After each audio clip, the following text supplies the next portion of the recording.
नमस्कार, सगळ्यांचं स्वागत आहे माझ्या चॅनलमध्ये। आज आपण बघणार आहोत तिखट मिठाची भगर। आणि त्यासाठी मी इथं भगर घेतलेली आहे, हिला मी भाजून घेतलेले आहे। दाण्याचा कूट, फोडणीसाठी जिरे, काकडी खिसून घेतलेली अर्धी, बटाटा एक आणि मिरची। इथं कढईमध्ये शेंगदाण्याचं तेल घेतलेलं आहे, त्यामध्ये जिरे फोडणीसाठी टाकूया।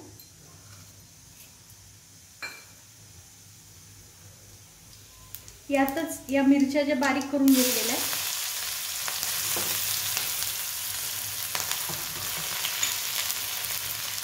बटाटा उकडून खिसून घेतलेला आहे,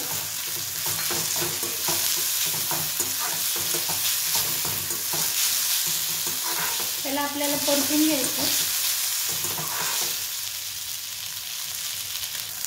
यातच आपण आता काकडी टाकणार आहोत। काकडीने त्या भगरीला खूप छान टेस्ट येते।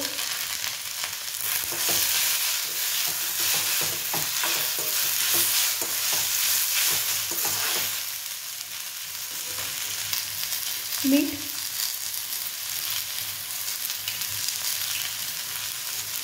आणि हे दाण्याचं कूट।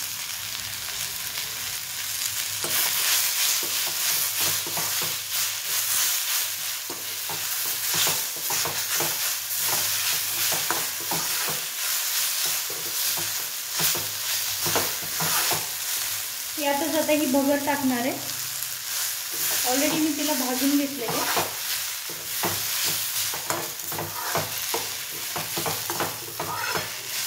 तिखट नाही टाकत आहे, मिरच्या मी 3 घेतल्या होत्या, त्यामुळे तिखट नाही वापरत आहे।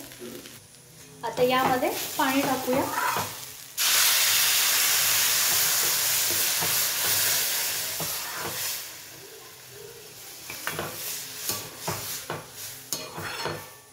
आणि याला झाकण लावून शिजवून घेऊया। तर ही रेडी आहे आपली भगर, सर्व करून घेऊया। तर नक्की ट्राय करून बघा, ही उपवासाची भगर टेस्टी छान लागते। काकडीने त्याला छान फ्लेवर पण येतो। धन्यवाद।